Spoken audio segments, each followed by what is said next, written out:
Today, I want to talk about one of the easiest ways that you can start having a better relationship with money. My name is Diamond Davis. I'm a content creator, writer, and strategist, and let's get right into it. All right, y'all. So, really briefly, I've got my iPhone here with my notes because I got locked out of my MacBook. Yeah, we'll get back in an hour or so. But, anyways, I wanted to talk about this really easy way to start having a better relationship with money. And this is especially for my people who have really, this is for anybody in any seasons, but this is especially for the people who have been through seasons where they really have had no money. They've had to really pinch pennies. I'm talking real tight, scared to look at the bank account, maybe they've been in debt and they're so terrified of ever going back into it, or they're still in it. And so spending money feels like a pain. Spending money feels like just an absolute drag and you hate doing it. I am speaking to you people today, okay? Because I was definitely there. And so this download came to me a few months ago when I was reading the book The Having. And it's by, I'm going to butcher it, Soyeon Lee and Joyeon Hong. And the money is all about joyfully spending money and what they call the having. Now, what is the having? The having is this idea that when you spend money, no matter if it's $5 or it's $500 or it's $5,000, when you spend that money from a place of joy, of feeling joyful, of feeling abundant, of knowing that more will come back, you're blessing the money. And more money will come back to you because you're blessing the money. We're always so thankful and grateful when money comes in, but we need to be just as joyful and grateful when money goes out because that's a part of circulation. Money is a part of a cycle. It has to breathe. When we breathe in and we breathe out. We can't just hold the breath in forever. We won't be breathing. We won't be living. And money feels the same way. So when we start suffocating money and we're like, I can't spend it. Like, I don't want to spend it. I hate spending it. Money is like, girl, I don't want to be here. You're all up and down. You gripping too tightly. Money needs to feel like it can come and go and that you trust that it'll be returning. And where our attention goes, energy flows as well. So if you're always having so much energy, and especially negative energy, when you have to spend money, you're going to continue to have that experience.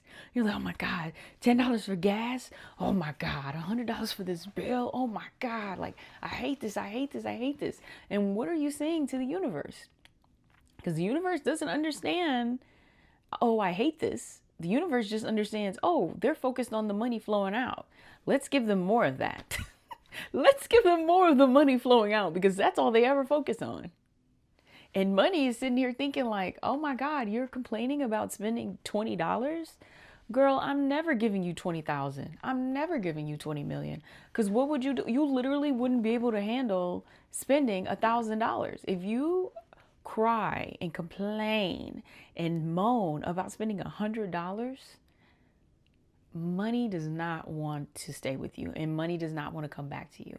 And money is like, okay, well, if she can't hold $100 without like being completely thrown off, what would she do if we gave her 100,000? It'll come to you. And what, you're just going to hold on to it forever? Money doesn't like that. Money doesn't like that at all. So after I read this book and I got this idea, I realized how uptight I could be sometimes with money. I mean, because let's be honest, like a lot of us, I have a lot of wounds around money and spending money. And I used to have a shopping problem. And it's like, I don't want to go back to that. And that's not what this is advocating. But this is saying every time that you do spend money, no matter if it's on a bill, if it's on a sandwich, if it's on a friend, if it's on an emergency, are you being grateful and are you making the most of that energy of when it goes out? Because even if it is a bill, if it's your phone bill, you get to use that phone to call people, to talk to your loved ones, to scroll on the internet.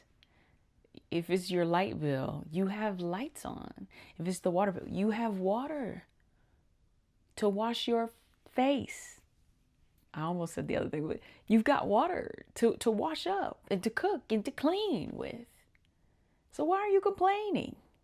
And I get it. It's very easy to want to do that, but honestly, that was something that I never really did personally. I never really complained about bills because I always just saw those as the cost to be the boss. Now, emergency things, those did irritate me. Those did definitely irritate me, but I'm like, still, even that, I was like, okay. But oh man, you know what really used to get me? Those random like subscription services that I used to forget to cancel on Apple. Those used to piss me off.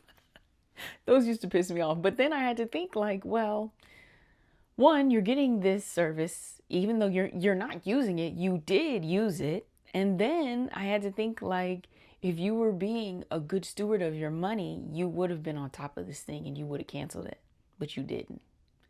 So I had to take accountability. So yeah, so instead of thinking I shouldn't be spending this, we have to move into thinking, I am so grateful that I get to spend this.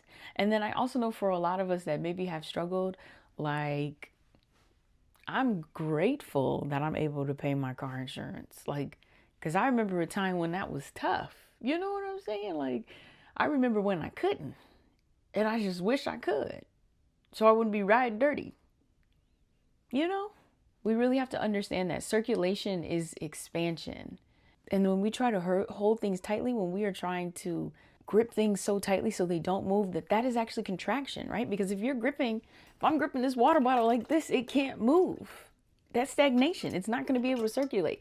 But when we allow we loosen our grip and we relax and we allow things to flow and circulate, they expand. And money really appreciates when we are in that energy. So yeah, that's really all I wanted to talk about today. Check out that book, The Having. I really enjoyed it. It was just a good audiobook I listened to one day while I was cleaning. So I'd recommend checking it out. Thank you guys so much for watching, and I'll talk to you soon. Bye.